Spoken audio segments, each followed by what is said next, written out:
Yeah, I was ranked #1 in my class. Unfortunately, my year there was only one of us. And I have an itch. You do a chin tuck. I got an itch. This residency is sucking the life out of me. No, forget it. There are 721 doctors in training at Vanderbilt University Medical Center. I think you become balder when you start your residency. For them, life is residency. We're there. We're there. Residency is like a combination of medical school and slavery.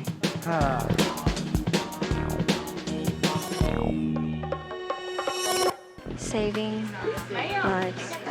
Actually, every time we save a life, we have to slide our card through. You know, you save a life and you slide it through. See how mine's getting worn down?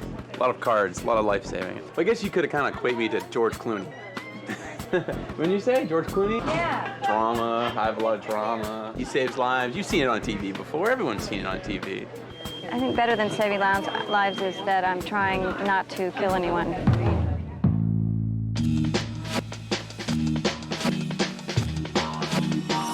Am I awake? What time is it?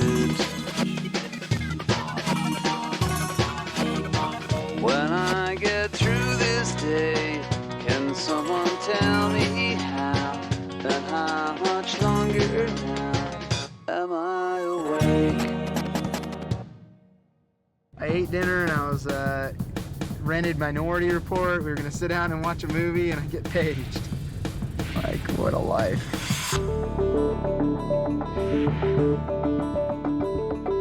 This is the bag that we take for the procurement for heart transplant. A donor heart has become available for a baby at Vanderbilt. It's the canister, we'll put the heart in. It'll go from here, it'll go in a sterile plastic bag. In his 10th year of residency, Frank Scholl can do this solo. Go in the cooler over here. We don't put beer in it, but this has all our preservative solution. From the moment we get a call about a donor heart, we are under a time limit in some respects. All right, we're good to go. It's a huge undertaking to put a heart transplant together. Why did Al Gore get a belly ring? Because I guess you can't put that on there. You can't all be serious, right? Being able to laugh at yourself keeps you sane. The funny thing is taking a limo is a heck of a lot cheaper than taking an ambulance. We're off again to get a heart for a little girl who's had an operation in October and has basically been waiting for 3 months. She's about to go and have a heart transplant. We've been waiting on this day for a long time. And loves you. I was getting off a Greyhound bus in Memphis, Tennessee, and they informed me that I had an emergency to come back to Vanderbilt Hospital. We got to get these organs in as soon as we can, so we need to take the fastest way there and back. LaCoya Lawrence's new heart is 400 miles away. We've been waiting a long time and finally are able to get what sounds like a good heart for her. you can't control time, so it becomes an issue that you constantly are dealing with. Have a good one. The one nice thing about flying, going to get organs, is you get to fly pretty much in a straight line from point A to point B. How are you? I guess the FAA has allowed that because to go around things when you're flying takes more time. It took about 1 hour and 15 minutes, but if you had to go by commercial flight, it would probably take you 3 to 5 hours. Anything new on the donor or anything, David, that you know? No, it's status quo. Each time we go to get an organ, there's always a little bit of trepidation or uneasiness. Once the heart comes out of the body, it starts dying. The organ's dying, and we need to get it back in as quickly as we can. But we won't use an organ that's not perfect. There's no tolerance for imperfection. People die. Until you actually see the heart and touch it and get a good sense of what it's doing, then you know whether it's a good heart or not. We're just getting ready to land in Wisconsin. I think I hear the gear going down. Nice flight, thanks. Okay. It's 11, so we're working on a 1 hour and 40-minute transfer time so far.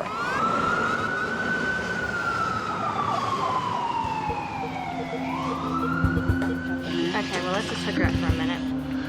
Heart is on the way for LaCoya. While we're out getting the heart, the recipient team is starting to get the patient ready to go to the operating room. All right, now let's just untangle her.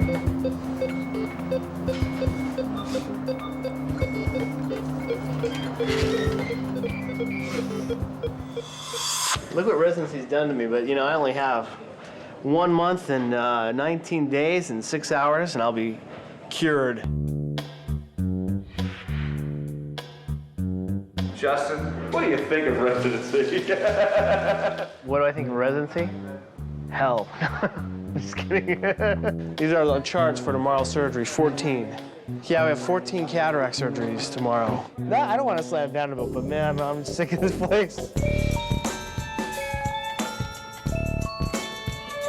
I'm here to have a cataract taken off my eye. Rebecca McCrary has been blind in one eye for over 50 years.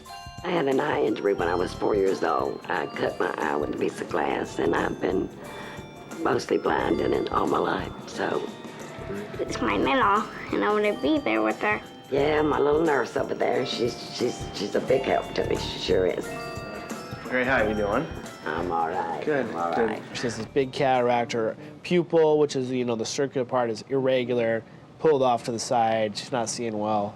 She's seeing 2400. Okay, blink for me. 2400 is legally blind, and so we said, maybe I'll give you some better vision, maybe brighten things up a little bit. Thank you. We'll see in just a bit. Okay, thank you. Okay. I hope that it restores some of my eyesight in my right eye. It's gonna be great if I can see again. It's gonna be great. I've got high hopes.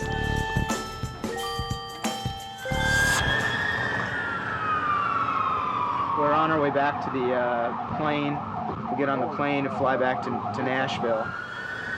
The surgery went pretty well. The heart looks like it'll be a good heart. Frank has roughly 4 hours to put the heart into Lakoya. So we're on our way back. We're about 2 hours away. Okay, so we'll expect you about 3. We'll call you when we land.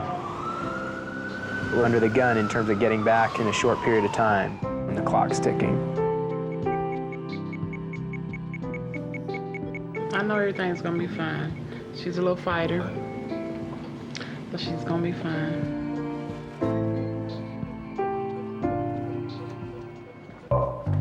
Frank's mentor for the past 3 years is world-renowned heart surgeon, Dr. Davis Drinkwater. We're ready to go. He begins the first phase of Lakoya's transplant surgery. We're trying to time it so that it doesn't delay the donor ischemic time, right? The timing is such that when we get back with the heart, they're ready to go on bypass and or start cutting out the old heart so that she can get her new one. We started a little behind the 8 ball. We may make it to the morning today. Let's have some heparin, please. This residency is sucking the life out of me.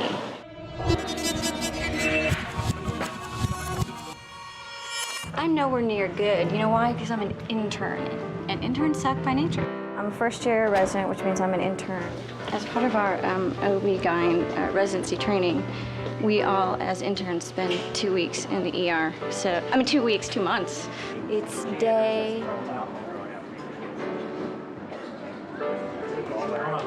I think it's day 5. This is my 5th day in the ER, I think. I brought both of my daughters to school. We were jamming in the car. Had some really good trance dance music going in the car. We were all in a good mood. Was working at the office. I want to say probably about 45 minutes went by, and boom, all of a sudden, I just started getting this tight feeling in my chest. Called my wife. She's like freaking out. Mr. Langford, hi, how are you? Hi, I'm sorry, I just got here. That's okay. Mind if I sit down with you? Tell me what brings you in. Just a lot of pressure right here. It started at the office. Do you have a history of this happening before? No. We're going to get a picture of your heart. I mean, not a picture of your heart, an EKG. Right. Is the first thing we want to do, and we'll put some oxygen on you. Let's go ahead and do that right now. Tell me about this chest pressure. Where's it starting? It started right through here, and it was just radiating, and it was quite excruciating at one time. Okay. Really, like something was like pressuring on your chest. Okay. How long did it last? Yesterday it lasted, I want to say, for about 3 hours. I mean, I You felt were fine. I felt fine? fine. I went to the gym, worked out last night. It was great. I'm just gonna put a bunch of stickers on your chest Okay. and your arms and legs. David Langford was kind of atypical in that he was sort of young, 39 years old, otherwise healthy guy. Let me get out of here and let them do this, and we'll take a look at it and get some stuff started for you, okay? Well, we need to rule out that he's having a heart attack first and foremost, and then after that, we'll go from there. We'll go ahead and run the test. We check blood enzymes, cardiac-like enzymes, so we'll get all that started now. Okay, I'll be back. An enzyme test will indicate if David Langford has had a heart attack. You know, went through a lifestyle change about 2 years ago, lost a bunch of weight, and works out at the Y, and so just be anxious to see what's going to happen now. Could be a gazillion things. The main thing we have to rule out is a heart attack. Didn't think I'd be here today, that's for sure.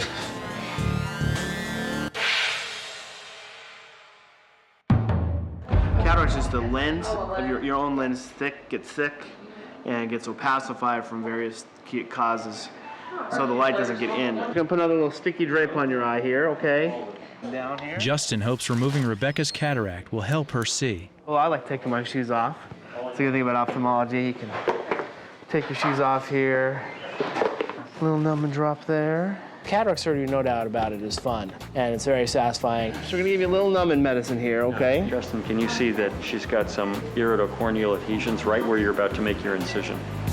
There's just some medicine inside the eye that really will help make your eye feel better. Dr. Horn's probably our highest volume cataract surgeon. He does probably anywhere from 10 to 14 cases a day. Push on the lens a little. No, see that? See the pupils peak a little bit there? He has a technique that I use, and it works great. It's one of the best techniques available. Once you get that out, it's going to open. Ultrasound energy emulsifies or causes the cataract to split up in pieces, and then we suck it out. Hold on, Mr. McCrary, are you doing okay? You know when you get your teeth cleaned at a dentist, that same type of process we're using in the eye. The pupil's dilated to maybe 8 or 9 millimeters, so that's really what I'm working at. With her eye moving around, doing these instruments, trying to do it as she moves her eye, and this, that, and the other. So it takes a little bit of skill. And he's modulating what he's doing with his right foot on the pedal. Cataract's out, implant is in. It worked like gangbusters. So it went great. Now to just anxiously wait to see if it's improved my vision any. Justin will have to wait until tomorrow to see if Rebecca's surgery worked. All righty, thank you. You take care, okay? Well, indeed.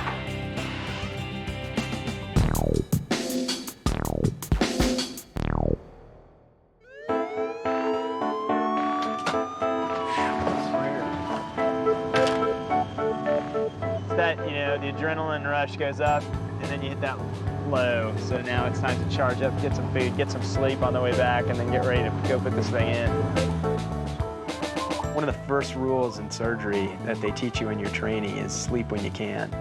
You're constantly tired. You never get used to it. You just accept it. I think it's a survival mechanism to some degree. Thanks a lot, man. Hey, it's Frank.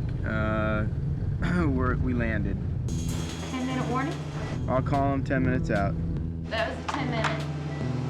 You got it? The connector?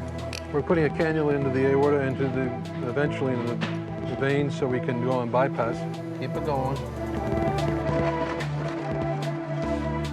Frank arrives in the OR 3 hours after removing the donor heart. You want to keep it on some ice somewhere? Yeah. Yeah. Once we go on bypass, we've hit safe ground a little bit. You ready to roll? The heart-lung machine is actually a substitute for the heart and lungs, and while the heart's stopped and or the heart's out. Taking out the treated valve.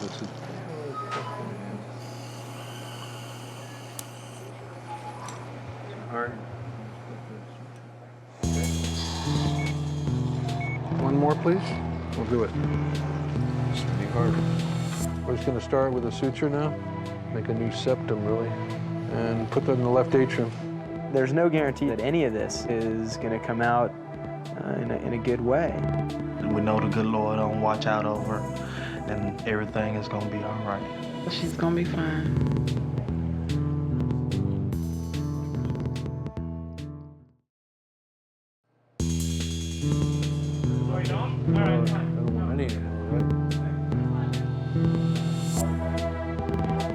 Scissors, please. She's been in the hospital all her life, so she's been on a ventilator most of that time, waiting for her heart. Frank Scholl and his mentor, Dr. Davis Drinkwater, implant the new heart of 5-month-old LaKoya Lawrence. The conduction's here, so we're just going to start with a suture now. cute little fellow in there. Pediatric heart transplants can be a little bit more challenging and more involved than a straightforward adult transplant. Okay, I'll need a 20 and a 16. She had an abnormal vein draining the left side of her body. So now we're going to do the left atrial. And we had to figure out a way to get that back to the right side of the heart. And we're using the donor pericardium that we took. So we're going to use that piece of pericardium in there, right there. The pericardium is the lining of the heart. Got to get a chest tube on this side. We created a new septum with that. Okay, we'll take the rest. Once you've sewn it all back together and connected everything upright, you just take the clamp off the aorta that restores blood flow back to the coronary arteries, and it beats. Now it starts beating. It's great. Heart's working well. The heart that Frank went to pick up 7 hours ago is now beating on its own. Pressure's good. Dr. Drinkwater is a master. There's no question about it. The ischemic time was 271. I'm going to go talk to the family. How you doing? All right. How you doing? Okay. LaKoya's on her way up to the ICU there. We did the transplantation. Right now, she's stable. The heart is working well, so I'm very pleased that that's working so far. And we'll just have to watch the next few hours really, really closely. All right. Thank you. You're very welcome. Thank you. All right. All right. Pleased it came through okay so far. All right, we'll see you later. As far as an educational experience, tonight was a good one for me, or this morning. I guess it's about 4 o'clock in the morning. The last half an hour probably will save, you know, a couple kids' lives along the way as I have to do this and figure out how to work through problems like this on my own in the operating room when, you know, Dr. Drinkwater's not around. That's why they call it residency. I mean, you live in the hospital, and the reason why you do is because you don't want to miss out on opportunities like this. Time will tell ultimately how she does. You guys have a good night. Bye.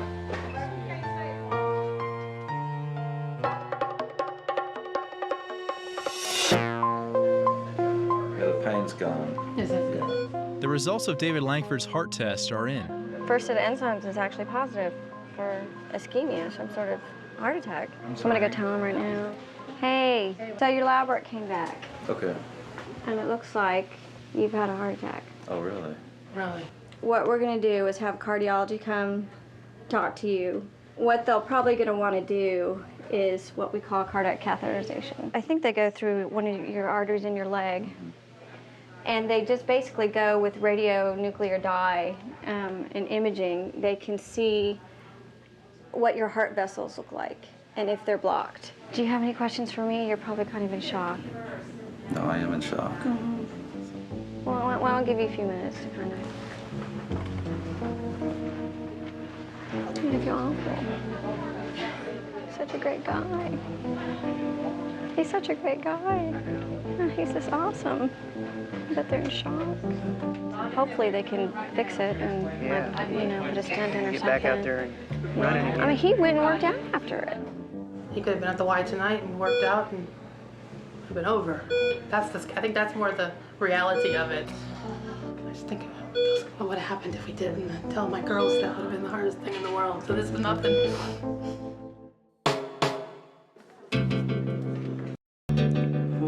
So how much are you charging me for being my nurse yesterday?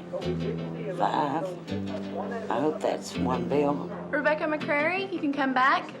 24 hours ago, Justin removed Rebecca's cataract. Ms. McCrary, good to see you. Good to see you. How are you doing? And I can see you. Good, good. So it looks like you're seeing much better. Yes, I am. I'm pleased. I'm very pleased. You know, it's. I'm beside myself. Well, let's take a look and see how you're doing. Push your forward all against the bar there. Good. Okay. Excellent. I think you're doing great. You know, I didn't have any idea that this was gonna make colors better. I didn't know that I wasn't seeing colors like they were supposed to be. So Dr. Horn will come in and say hi. How are you? Wonderful. You are? Wonderful. Could Great. not be any better. You were 2,400 yesterday. And I'm what today? 2060. Thank you so much. You're welcome. Thank you so much. You don't know what you have done for my life. It's like the whole world has opened up to me again. She's in tears because She's almost legal to drive out of that right eye. She hasn't seen for 59 years. You know, she's been told 59 years there's nothing you could do for it, and then with today's technology to bring it back that far, that's something else. I was happy to be a part of it. Happy that I'm able to help you. I'll never forget. And Dr. Johnson also. Never will I forget you guys, never. This surgery didn't hurt at all. Nope, I haven't had any pain from it whatsoever. If there has been any pain there, it's been overcome by my excitement, you know. I'm just ecstatic, you know, by it all. So I got home last evening, and I'm a pretty good typist, so I don't have to watch my fingers, you know, but I had to get on the computer and email my friends out of state and tell everybody the wonderful news. I can see, yeah, I can see. She's really happy. And she let us know about it, too. She was crying and hugging us. I love you. I'm glad you're doing well. You know, those experiences are why you go into medicine. To be able to see things like other people see them, you know, for so many years, I said, I just wish I could see like other people. I mean, now I can.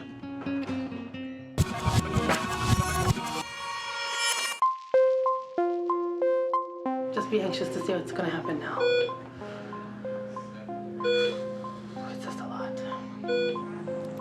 Okay, sir, you're gonna fill that Warmson station again. Inject. A radioactive dye will show what vessels in David's heart are blocked.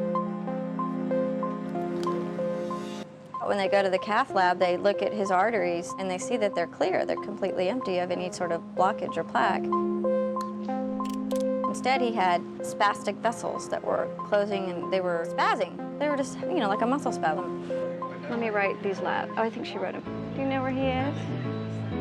Hi, you guys. The cardiologist came by and told me the results. I'm sure you were kind of relieved in a way. Yeah. So he says it was a vasospasm sort of thing. Right. How did that make the enzymes off track? Maybe some sort of just because of the spasming, maybe some transient ischemia. I actually asked him that too, but apparently it's not unheard of that that can happen. At least no permanent damage, it sounds like. I mean, that's wonderful. I'm glad to hear I'll it. just be glad when I get home. I'm even thrilled to go back to work. From now on, medication will control David's heart spasms. Well, good luck, you guys. Well, thank you very much. I appreciate all your help. Okay. All right, take care. You've inspired me to exercise more, I promise. So I'm very happy it turned out okay for such a nice couple. Happy endings, yay.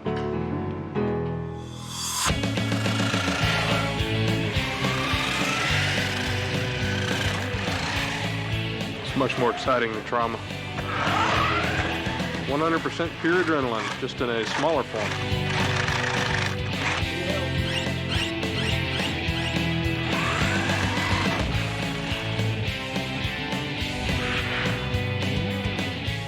I was a setup for orthopedics. Everybody thinks I should have been an orthopod. You know what they say about orthopedics? Strong as an ox, half as smart.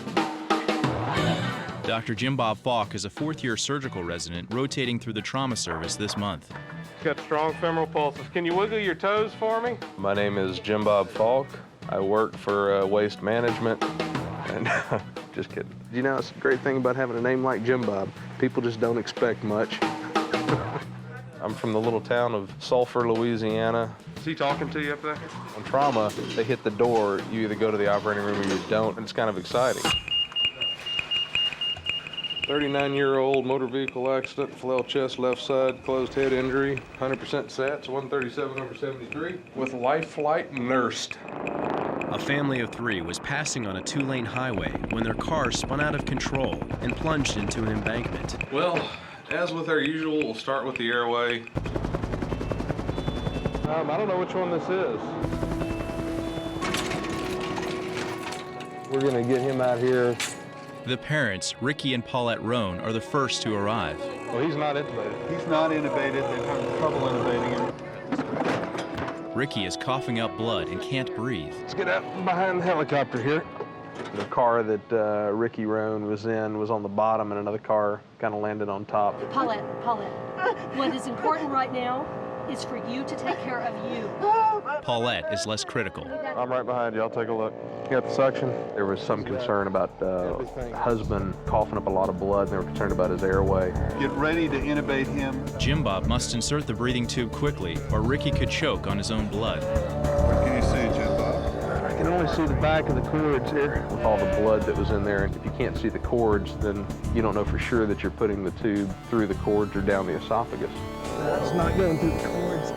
Even Jim Bob, a trauma veteran, can't get the tube in. Heart rate's 120. Let's get ready to bag him again. I want you to put a new CO2 monitor on, please. There was a life flight person there who's probably had more experience than anybody on the helipad at manual intubation. Locking. There you go. Got good color tank. Good. How's it sound? Give me the tube holder and we can roll. We'll fasten it inside. Let's go. The next step for him is, number 1, control bleeding, and number 2, rule out any other life-threatening injury. I don't know how much blood he swallowed before we got there. Yeah, he's just bleeding pretty profusely in his oropharynx. You go ahead and work on the access. He'll do our primary survey. Hold your head still. You want to give us a report? He was a restrained front seat passenger in a very small vehicle that took a significant amount of damage. It was a rollover. The seat broke completely off and he was found in the back seat. He was belted. Just relax, okay? We need to pack that mouth with a Curlex roll. He had obvious bleeding coming from somewhere in his oropharynx, or the back of his throat. As soon as you're done there, Spence, let's get the x-ray to get in there while Eric's working on this line. You guys ready? All right. My job on trauma is I'm the 4th-year trauma chief. Is anybody free to get us hooked up on the travel monitor so we can go as soon as we get these x-rays done? And I'm kind of the person at the foot of the bed, making sure things go on as they're supposed to. Got the tube in, brought him down here. His blood pressure's okay, his sats are okay. He's got a lot of facial trauma. We took a gauze roll and essentially packed the back of his mouth to try and tamponade or occlude the bleeding. I can't help but think he's got a closed head injury, so Dr. Wallace is working on some IV access for us. As soon as he gets that secured, we're off to Scanland. We really need to move with this guy. Yeah. All right, y'all ready to roll? Jim Bob rushes Ricky to CAT scan to see the extent of his life-threatening injuries. Get the chest and pelvis and we'll go to the main scanner. Great. Okay. Okay. They're tight on the coats here, you know? I've had you get issued 3 coats when you start working. You know, you work like every day for 3 months and stuff, and you're sleeping in the things half the time, and you go down there to ask for new coats, and man, they're Nazis with the coats. They're like, well, what happened to your other 3? Like, I've been here 2 years, come on, new coat. See, puppy? So we're gonna go see a little girl that's got a heart transplant now 3 days ago. She's not quite off the ventilator, and that's probably gonna take a little while. It's been 3 days since LaKoya got a new heart. Looking around, checking things out. Around, trying to focus on things. She's waking up, huh? We gotta get you off the breathing machine so you can say hi. It's okay. That's pretty hard to go through for your first child, for any child, but especially if it's the first one and you want everything to be perfect and take her home. And soon you'll get there. Yeah. Finally, it's gonna be a little bit of delayed gratification. Yeah, but like you said, he don't put no more on you than you can bear. That's true. She can be this strong, the parents got You to guys hold are up their pretty head. strong, too. Yeah. She's starting to get less swollen. You really have to be vigilant if you want these patients to live. It's okay, Pumpkin. Right now, the main things are trying to get the extra fluid off of her. And once we're able to do that, we can really start to make some progress on the ventilator. All righty, keep up the good work, sweetie.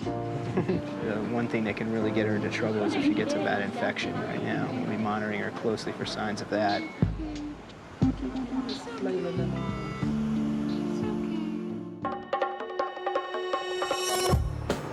All right, we got 3 of us over here. I guess I'll go on the other side. The CT scan will reveal how badly Ricky's been hurt. 1, 2, 3. Once we packed off his mouth, we then went to CT scan to try and identify any other injuries. Yeah, if you see anything horrible on the scan, big belly full of blood, holler at me. Something in his belly, something in his chest. Before we start worrying about trying to find what's bleeding in the back of his mouth or back of his nose or wherever it was coming from. This lady right here is probably going to be worked up by the ED folks. His wife, we kind of looked her over and did her initial assessment, determined that she did not have any life-threatening injuries because it looked like her traumagram was negative. Her husband is intubated with a face full of blood.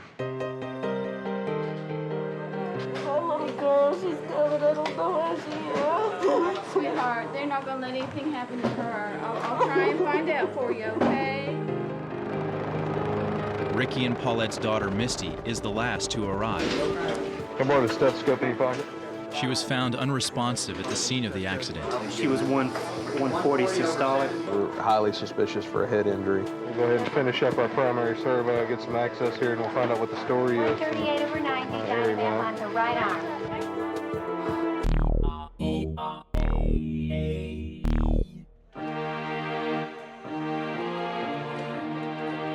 We have a warm blanket to cover her, please. We need to keep her warm. LaKoya has developed a deep opening in her chest. Unfortunately, she's developed a little bit of a separation in her wound. This is the problem with her wound. She's got a little wire in there that you can see. Sometimes that can be an infection. It can be a potentially life-threatening problem. If she gets an infection, it'll be in her mediastinum in the area around her heart, and that'll be a pretty major infection. You really need to be vigilant and look at the wounds and do the routine things, just as important as the heart transplant. I'll take a dry now, please. You have a wire twister? And I have an itch. I got an itch. My nose. No, it's up high. It's like on the side of my nose. No, forget it. Sometimes an itch can really drive you nuts, especially if you're standing there for 4 or 5 hours. You're already sticking up your nose. Oh, God. Feels good, don't it? I need some irrigation, please. Mainly, we're just going to debride it, clean it out. We're putting in a wire in to Replacing the wire that we took out. We took that particular wire out and then sort of made sure that the edges of the wound were healthy. Looked around a little bit to make sure that she didn't have a big infection in her chest. I am closing. I know. She's doing okay. We were able to clean up her wound adequately and get her closed. We put a drain in here to drain any of the fluid coming out of her pericardium. And when we saw first signs of this thing becoming a problem, we sort of acted on it early and intervened before it became a real problem. So she should actually do okay from that. Okay, we'll see ya. Could you just order an x-ray? Yeah. Thanks. Yeah. Good deal.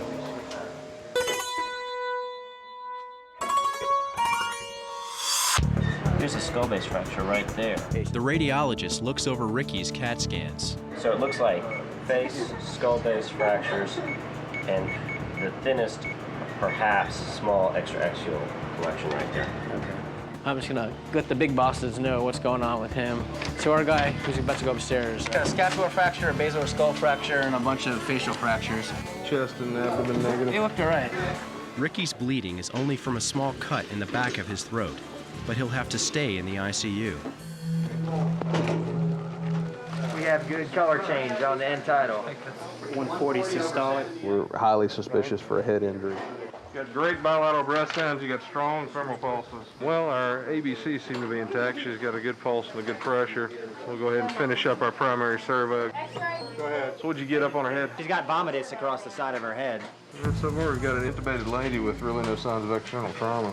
Some vomitus on her face, as they pointed out. So where do we stand on scanners? She should go to the ED scanner, and they should be close. The main thing we wanted to see is make sure she didn't have aspiration, pneumonia, or pneumonitis from vomiting. Her abdomen is soft. She's got no bruising. They're ready in CT. Great. Rolling, rolling, rolling. A CAT scan is the only way for Jim Bob to see how seriously Misty is injured. 12 segments, her trachea's midline.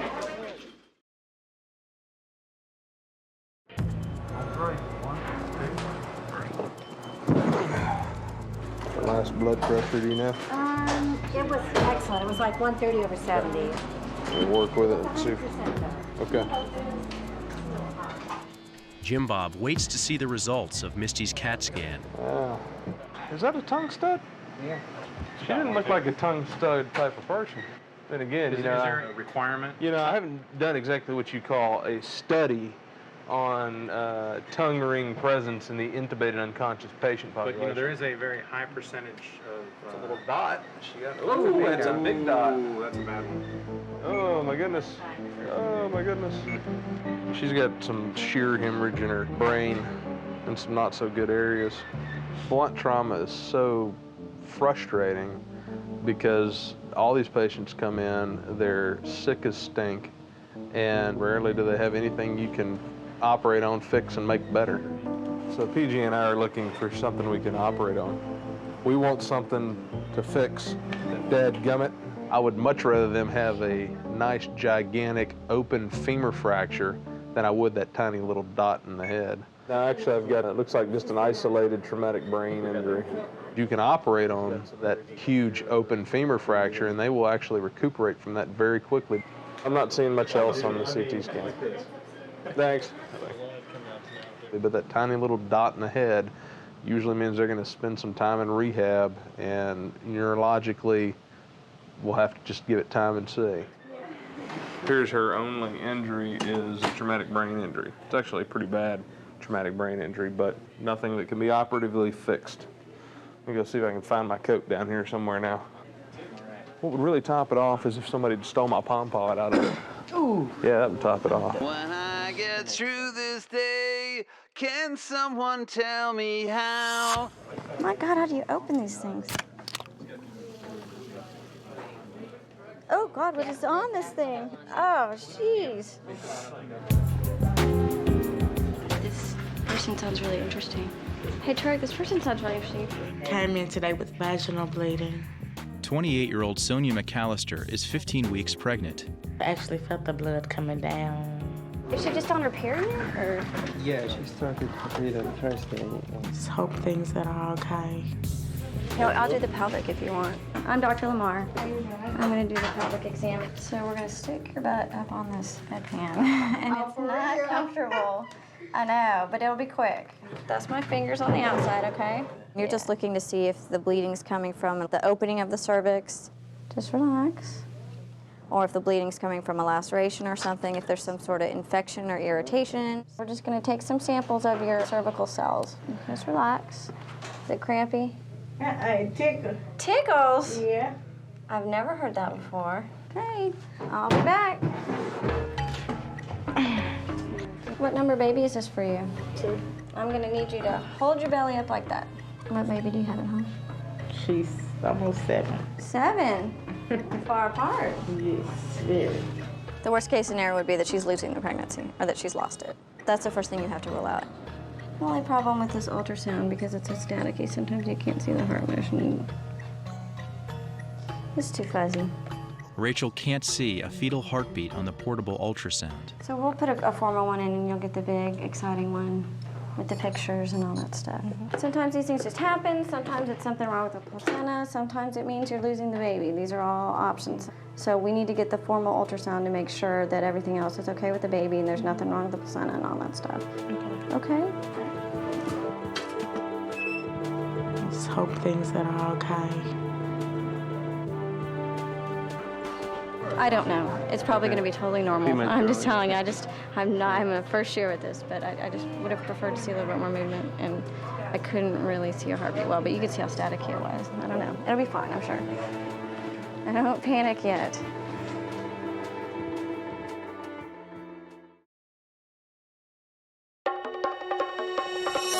I remember falling asleep in one conference one time, and my head's like nodding, and I remember thinking, oh my God, there's a squirrel on this chair in front of me. And I'm like, I hope it's, I was all freaked out by it. And then as I kind of woke up and got a little clearer, I realized it was just the guy's head. He kind of had really curly brown hair in front of me. Am I awake? Some women, for some reason, just bleed during pregnancy. I don't know exactly why. This will be my second child. And it could be just nothing. I want a boy. Whatever I have, I'll be okay with. Just so long as the baby's healthy. See, and this is where all my patients blow up at once. Uh-huh. If it's a girl, I'm gonna name her Cinnamon. If it's a boy, I'm gonna name him Dejan. Oh, yeah, that's what I figured. Yeah, I did a little bedside ultrasound, and the baby looked kind of small for, yeah. Okay, thanks. Bye. Looks like our patient has got a fetal demise. There was no heartbeat, and there definitely, absolutely should be one at this age, and no fetal movement, and I kind of thought I saw that on a little bedside ultrasound, but I was like, it's a small ultrasound, it's fuzzy, you can't really tell well. I doubted myself. Hey. I'm sorry. I'm so sorry.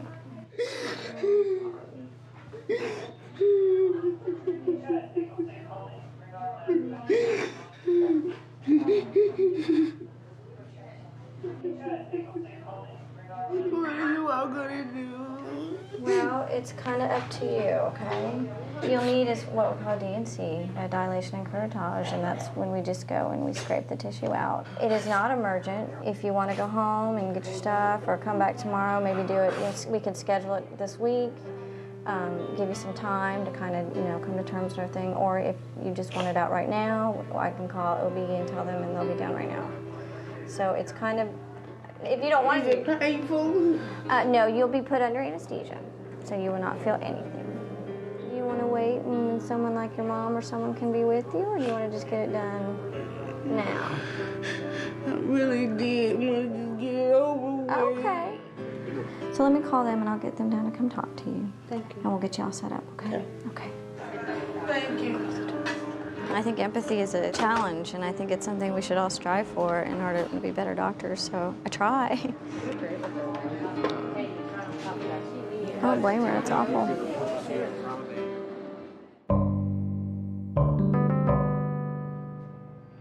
I'd be glad to get to go home and take a shower. 2 days after the car crash, Ricky Roan is ready to go home. I guess you could say I probably had death knocking at my door. Did you hear that, Misty? Your daddy's gonna get to go home. We're gonna work with you tonight. You gotta get strong so you can go home. Misty will have to wait before she goes to rehabilitation. Our goal is to let them see one another, but they may see each other hopefully before they go home, because our goal is to get them out of the hospital as soon as we can. Misty's mother was released the day of the accident. This ain't working quite right. No, red car came in on top of him, hit the same side he was sitting in, or come on top of him like that and crushed down on top of him. This is my daughter. I'm glad she's all right. Misty, I'm gonna go home now, okay? You understand what I'm saying? I can't understand. Given the size of her shear injury, I bet she'll recover most of her neurologic functions. I think she'll do really well. He's like, I know. We're gonna have to leave. I can get down and kiss you, though. Misty, my back hurts. Bye. Love you. I'm lucky to be walking. God was there. And my mother-in-law always said Ricky's got an angel watching over him. I'm excited because I'm actually thinking about going jeeping tomorrow. That raises my blood pressure.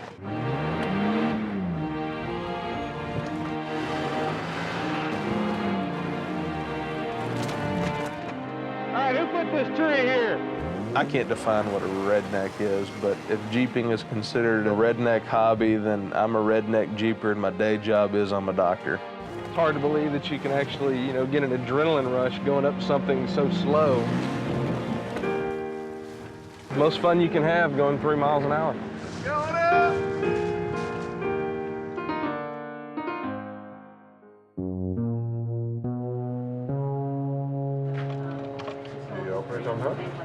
Do you know, is you taking care of her? Yes. Is she going home? We're just coming to say hi.